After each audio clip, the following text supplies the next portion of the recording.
We had begun to face this violence against persons with albinism, and women, including women with albinism, were being abducted, were being killed for their body parts.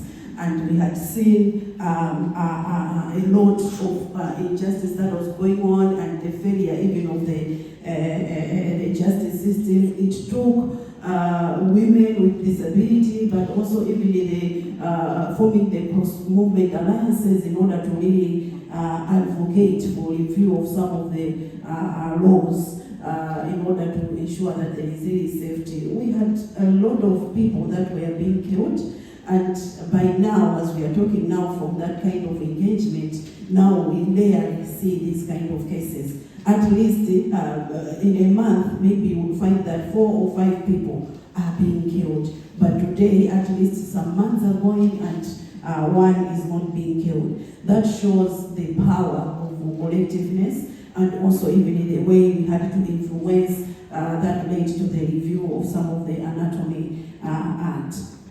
I couldn't stop myself reflecting about women with psychosocial disabilities even from this presentation.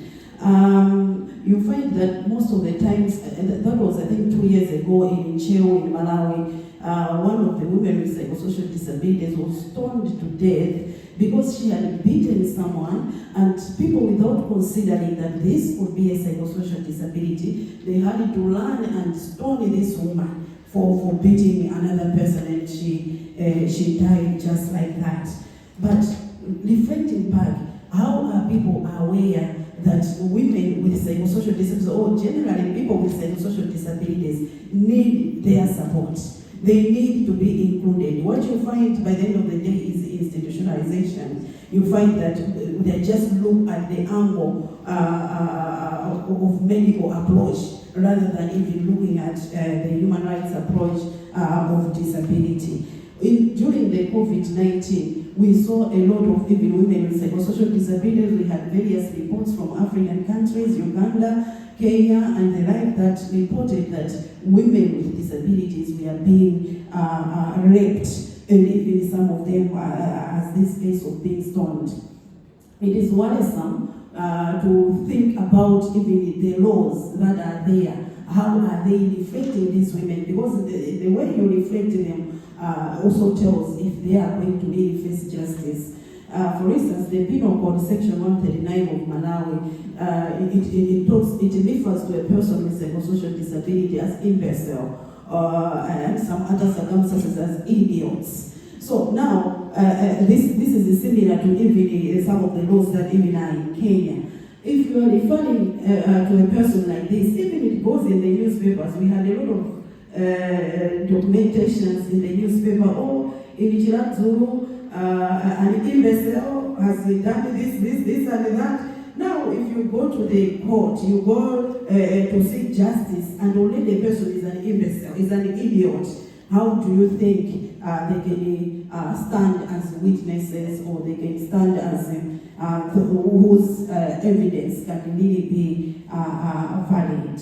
So I think we cannot really afford to be quiet. I think from these films, most of them, they could not afford to keep quiet. That if they could stand together, they would really address these issues. Worrisome again was in 2021, as an organization had done a certain research documenting the experiences of women with disabilities in terms of gender-based violence.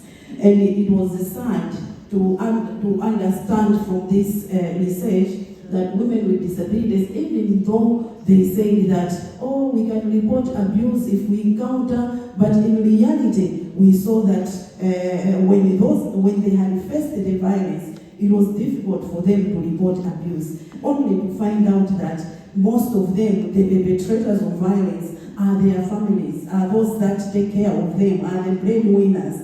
But also that women had reached a stage of normalizing the violence that they have been facing, and also even being afraid to lose some of the privileges that they will have. That means it really takes the awareness, but also even women to break the barriers from being in maybe a closed space, maybe, but also getting to engage with other women in order to gain that confidence that they can actually report.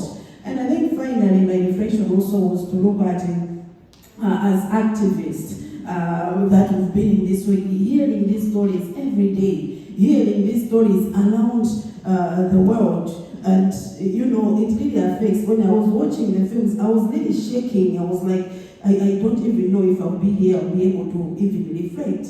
It was really shaking my heart to see that these are the experiences that women are facing, and what more, even women with the various types of disabilities. And that makes me to even think that, okay, how are we even taking care of the psychological part of even those that are doing this activism work?